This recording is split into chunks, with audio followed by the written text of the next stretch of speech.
वालों ने रात में रोक करके रखा, सभी आदमी को मारा है पुलिस वाले ने। किसी को क्या बताएं कि कितने मजबूर हैं हम।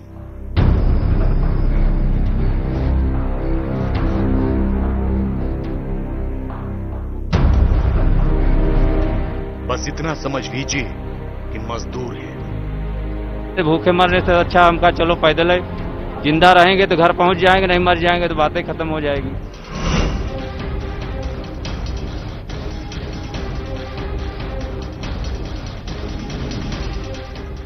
और तो खाने के लिए कुछ नहीं, और वहाँ परेशानी में से निकले ही थे और तो ये हाल हुआ।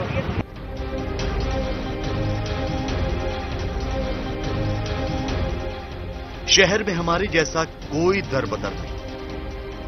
हमने सबके घर बनाए, लेकिन हमारे कोई घर नहीं। मकान मालिक घर से बाहर निकालने कह रहे किराया लाओ, रोटी खाने को पैसे नहीं, किराया कहाँ से दूं? छोड़ छाड़ के चल दिए। भाई मर गया, वैसे घटना हो गया, अब इतना पैसा नहीं रहा से ट्रेन के हम पैसा देगा आ जाएगा।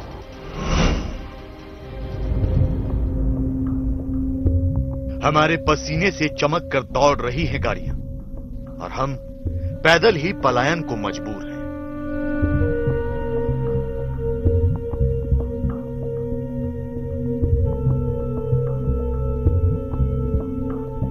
सुबह में रात में 10 बजे का निकला हुआ हूँ, आया अभी तक समझ लीजिए यहीं पे पड़ा हूँ अभी तक।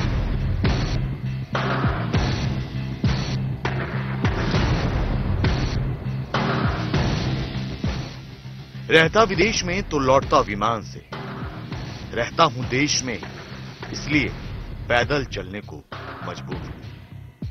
मजदूर हूं साहब, इसीलिए मजबूर हूं।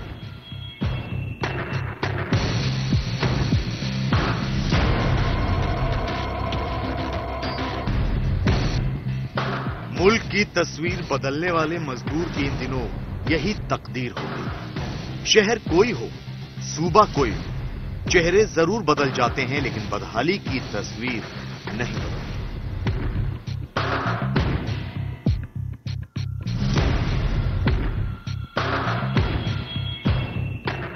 मजदूर तो बस निकल पड़ा है, मंजिल बहुत दूर है, सहारा सिर्फ हौसले का है।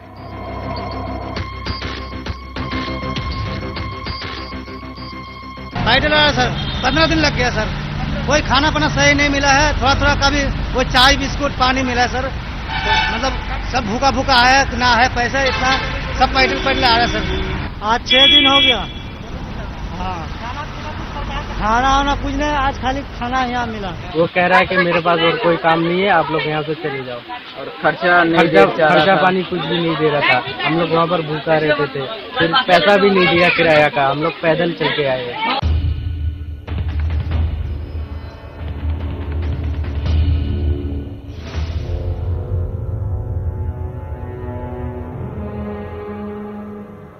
मजदूर बस चलता जा रहा है, उसका पैर ही पहिया बन चुका है जो न रुकता है न थकता है। कलेजा चीर देने वाली ये तस्वीर आगरा की है। मासूम पैरों ने जवाब दे दिया, नींद ने आगोश में ले लिया, फिर ये अटैची ही बिस्तर भी बन गई और गाड़ी भी। इस मासूम के पैर भले ही जवाब दे चुके हों, लेकिन मां तो मां है। क्या हुआ जो वो मजदूर है, और मजदूर है तभी तो मजबूत है। ब्रीफकेस पर सोते बच्चे को मां खींचती हुई मंजिल की ओर बढ़ती रही। यह परिवार पंजाब से निकला और इसे झांसी जाना है, यानी करीब 800 किलोमीटर का सफर ऐसे ही तय करना है। और हौसला देखिए कि 500 किलोमीटर का सफर यह परिवार तय भी कर चुका है। झांसी? अरे तो प्रशासन बस की व्यवस्था कर रहा है ना, बस से चले जाओ, तो लोग पैदल कहाँ जा रहे हैं? लो। यह तस्वीर सिस्टम के मुंह पर तमाचा है या एक मजदूर के हौसलों की मिसाल, यह आप तय करें। लेकिन लॉकडाउन ने मजदूर को इस कदर मजबूर बना दिया है कि देश के हर हिस्से से ऐसी ही तस्वीरें देखने को मिल रही हैं।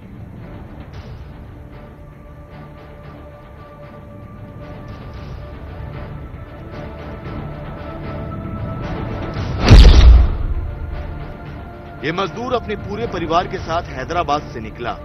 मंजिल मध्य प्रदेश का बालाघाट था, यानी करीब 700 किलोमीटर की दूरी। हैदराबाद से आ रहे हैं। तो कोई शासन ने आपको कोई व्यवस्था नहीं दी क्या? बिल्कुल नहीं। किसी भी तरीके से? गोले में एक बार खाना मिला हमको। हाँ। बाकी कहीं पे हमको कुछ नहीं मिला। यहाँ पे खाना मिला तो वो खाना भी खाने योग्य नहीं था। कहाँ? राजेगांव में। पत्नी गर्भवती थी और साथ में 2 साल की बेटी, इसलिए मजदूर ने खुद ही गाड़ी बनाई और निकल पड़ा मंजिल की ओर। 700 किलोमीटर का सफर इस मजदूर ने यूं ही तय किया। पूरे 17 दिन तक ऐसे ही चलता रहा और फिर मंजिल आई।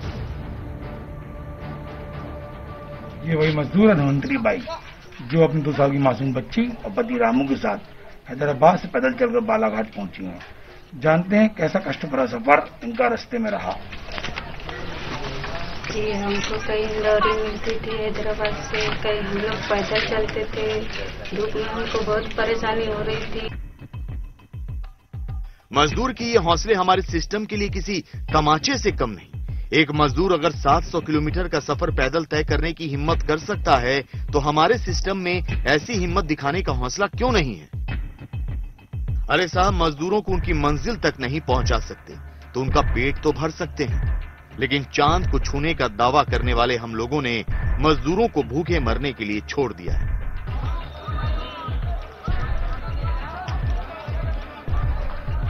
एक पैकेट बिस्किट के लिए छिड़ी ये जंग इन मजदूरों के पेट का हाल बयां करने के लिए काफी है। ये मजदूर सिर्फ एक पैकेट बिस्किट के लिए ही नहीं लड़ रहा, बल्कि अपने आशियाने तक पहुंचने के लिए जिंदगी भी दांव पर लगाने से पीछे नहीं।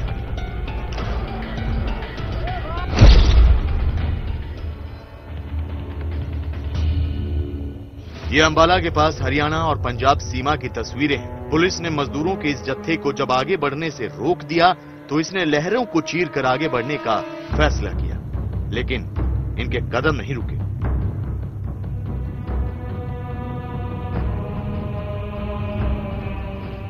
अपने घर तक पहुंचने की एक ऐसी यात्रा है जिसका पता नहीं है कि कब खत्म होगी, कितने दिन लगेंगे, लेकिन फिर भी ये लोग चलते जा रहे हैं, लगातार चलते जा रहे हैं। अगर हाईवे पर पुलिस एक राज्य से दूसरे राज्य जाने से रोक रही है तो इस तरह से खेतों से ये लोग पैदल ही चले जा रहे हैं।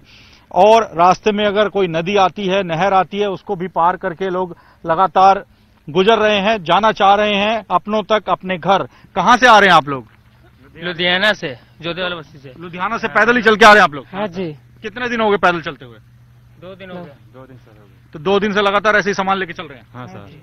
वहाँ रहने का, खाने का कोई बंदोबस्त नहीं था? कोई बंदोबस्त नहीं था वहाँ पे। तो कितने दिन से आप चल रहे हैं? 3 दिन, कल से। तो ये कहाँ लेके जाएंगे आप? पूरे परिवार को आप लेके चल रहे हैं? बताइए जी। तो ऐसे ही पैदल ही जाते रहेंगे? पैदल ही जाएंगे और क्या करेंगे आप। देश के कोने कोने से मजदूरों की ऐसी ही तस्वीरें सामने आ रही हैं। मानो मजदूर ये कह रहा हो कि मजदूर हूं साहब, इसीलिए मजबूर। क्या करें, अब भूखे प्यासे हैं। वहाँ 50 दिन हो गया बैठे बैठे। बच्चे घर हैं छोटे छोटे, ओला पड़ गया, घर भी टूट गया, तो बच्चे धूप में भी बैठे।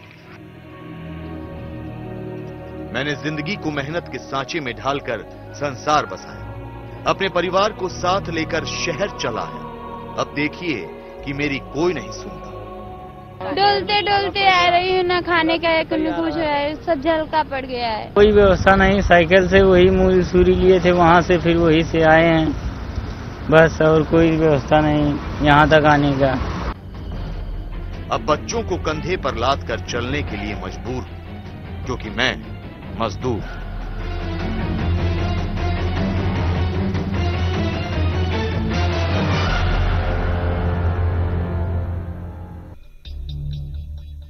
होने दो चरांगा महलों में, क्या हमको अगर दिवाली है। मजदूर हैं हम, मजदूर हैं हम, मजदूर की दुनिया काली है।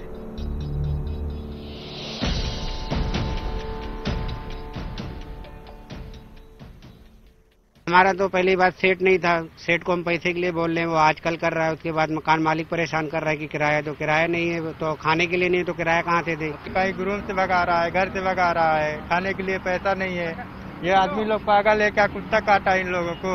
मजबूर होके जा रहा है, खुश होके नहीं जा रहा है। थैली से रेडी रखी हो? आप ही चला रही थी रेडी? नहीं, मेरे पति चला रहे हैं। मजदूर की दुनिया किसने उजाड़ी?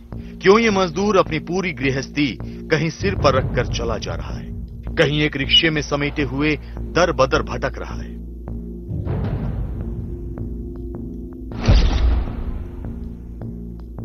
मजदूर की मजबूरी की ये तस्वीरें उत्तर प्रदेश के ग्रेटर नोएडा की हैं, जहां मजदूरों के बड़े बड़े जत्थे अपनी मंजिल की ओर बढ़ते चले जा रहे हैं। कोई पैदल ही अपनी मंजिल तय कर रहा है तो किसी ने रिक्शे पर ही अपनी पूरी गृहस्थी समेट रखी है। कैसे जाओगे? कहाँ जा रहे हो आप? सर हम बिहार जाएंगे। बिहार में कहाँ जाओगे? रोहतास जिला। रोहतास जिला। तो कैसे लेके जाओगे? 2 बच्चों को साइकिल बैठा, पत्नी को कहाँ बैठाओगे? अब तो ऐसे जी सर किसी तरह हेल्प मिलते हुए चला जाएगा तो बहुत अच्छा रहेगा। ऐसे पैदल निकल जाएंगे किसी के सहारे।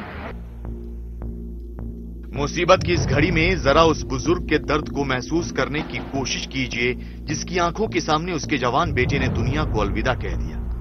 मजबूर बाप को अब तक ये भी नहीं पता चल सका है कि आखिर उसके बेटे को हुआ क्या था। कौन सा जो काम में जा रहा था, जो खाने पीने का दिक्कत हो गया तो यहाँ टाउन घूम नाच करके गिर गया करके कोई बोलता है कि जो लकवा मार दिया, कोई कहता है कि ये ब्रेन से गिर गया, इसी में प्राण छूट गया। बाबू अब को पैसा है नहीं खाने पीने के लिए, दूर बेटा था। मजदूरों के जत्थे में किसी को 1000 किलोमीटर दूर बिहार पहुंचना है, किसी को उससे भी आगे जाना है और सहारा है सिर्फ साइकिल का, जिसके जरिए पूरा परिवार ही नहीं बल्कि पूरी गृहस्थी को मंजिल तक पहुंचाना है। जब ये शहर आए तो बहुत से सपने लेकर पहुंचे थे, लेकिन शहर ने इन्हें ऐसा जख्म दिया कि अब ये कभी वापस लौटने के लिए तैयार नहीं। मकान मालिक यही कहा कि तुम लोग किराया दो, किराया हम लोग नहीं दे पाए, बोला कि खाली कर दो, हम लोग चल दिए। उत्तर प्रदेश की राजधानी लखनऊ में मिनी ट्रक और टैक्सियों में सवार होकर कुछ लोग पहुंचे जिन्हें पुलिस ने पकड़ लिया। इन गाड़ियों में मजदूर खचाखच भरे हुए थे, इसीलिए पुलिस ने इन्हें रोक लिया, लेकिन इनकी मजबूरी भी ऐसी है जिसका जवाब किसी के पास नहीं। लॉकडाउन का चौथा चरण शुरू होने वाला 18 मई से, लेकिन फिर भी अगर आप सड़कों पर देखें तो सामान, बच्चे, महिलाएं, बुजुर्ग जितने भी हैं सब लोग आपको सड़कों पर दिखाई देंगे। कोई कहीं से आ रहा, कोई कहीं से आ रहा। कहाँ से आ रहे हैं आप लोग? लुधियाना से, पंजाब से। हाँ। कैसे आए यहाँ तक? यहाँ तक एक ट्रक मिल गया था, थोड़े दूर आए, उसके बाद पैदल फिर आ रहे हैं। पैदल आ रहे हैं। वहाँ सरकार खाना पीना नहीं दे रही? कुछ व्यवस्था नहीं था। राजस्थान में सरकार ने 2 दिन पहले ही बसें चलाने का फैसला किया था। सरकार की इस व्यवस्था के तहत मजदूरों को जयपुर के आगरा रोड से भरतपुर में यूपी बॉर्डर तक छोड़ा जाना था, लेकिन बसों के लिए घंटों तक इंतजार करके बेहाल हो चुके मजदूरों ने पैदल ही चलना शुरू कर दिया। कहाँ से आ रहे हो आप? भीलवाड़ा, राजस्थान। नाना कैसे आए? पैदल आए हैं। तो अब रिक्शे में कहाँ तक जाएंगे आप लोग? ये पुलिस चौकी तक जाएंगे सर। फिर आगे पैदल जाएंगे। आगे कहाँ जाना आपको? सतना जिला, मोहनिया गांव। सारे लोग वहाँ से पैदल आ रहे हैं? जी पैदल आ रहे हैं। सरकार ने बसें चलानी बस नहीं मिल रही है? कोई नहीं रोकता साहब, कोई नहीं रोकता है। ये छोटे बच्चे को कैसे लेकर चल रहे हैं? पैदल चल रहे हैं? ये भी पैदल चल रहे हैं। आप पैदल चल जाते हैं? आप भी पैदल चल रहे हैं? मजदूरों की मुश्किल दूर करने के लिए सरकारें दावे कर रही है, प्रशासन भरोसा दे रहा है, लेकिन ये उसके लिए काफी नहीं हो रहा। इसीलिए मजदूर गुस्से में तस्वीरें हैं जहां राशन बांटना, खबर सुनकर लोग यहां पहुंच गए, लेकिन राशन नहीं बटा तो लोगों का गुस्सा भड़क गया और उन्होंने पत्थरबाजी शुरू कर दी। अपनी मंजिल तक पहुंचने में मजदूर एक नहीं सैकड़ों मुश्किलों से जूझ रहा है।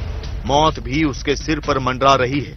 देश के अलग अलग हिस्सों से घर लौटते मजदूर हादसों के शिकार भी हो रहे हैं। ये 3 तस्वीरें उन हादसों की हैं जिनमें 16 मजदूरों की जान चली गई। पहला हादसा यूपी के मुजफ्फरनगर में हुआ, जहां 6 मजदूरों की मौत हो गई। दूसरा मध्य प्रदेश के गुना में हुआ, जहां 8 मजदूरों को जान गंवानी पड़ी, जबकि बिहार के समस्तीपुर में भी 1 मजदूर की मौत हो गई। देश भर में मजदूर लॉकडाउन से बेहाल है। सरकारी इंतजाम काफी साबित नहीं हो रहे और शहर में रहने के लिए मजदूर के पास कुछ बचा नहीं। जमा पूंजी खर्च हो चुकी है। अब न तो गांव जाने के लिए पैसे बचे हैं और न ही शहर में जीने के लिए।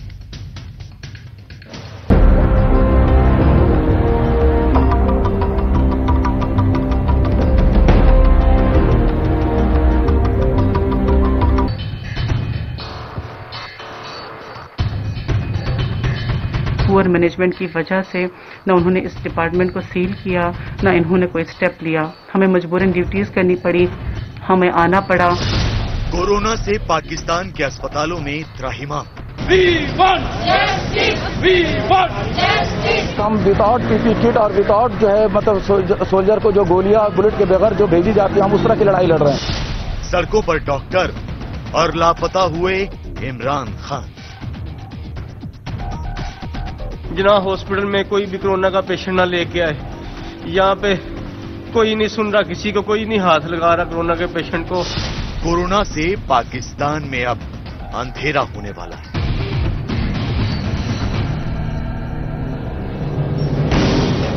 पाकिस्तान में कोरोना के मरीजों की तादाद बढ़ रही है। हर गुजरता दिन पाकिस्तान को मुसीबतों की गहरी खाई में धकेल रहा है। कर्ज में डूबा ये मुल्क न तो अपने लोगों की जान बचा पा रहा है और न ही कोरोना नाम की महामारी को फैलने से रोक पा रहा है।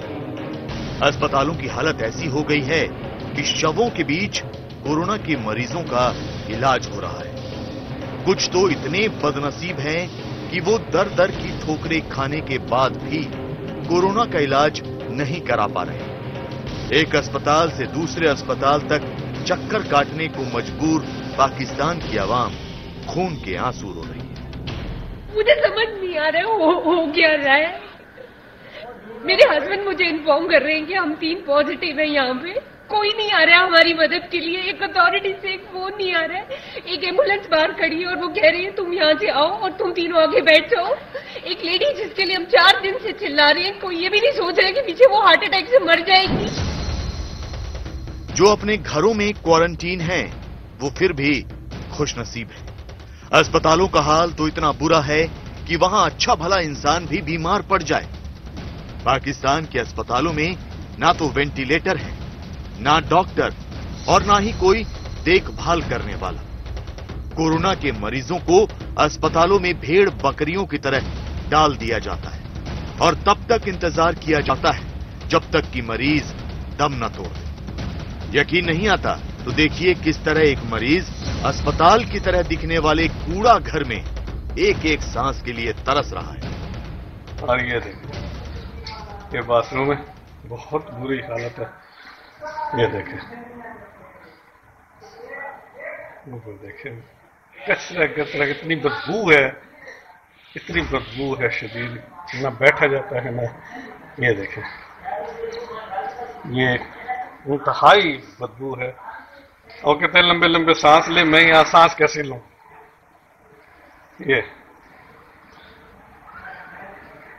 ये देखें, ये देखें, गंद।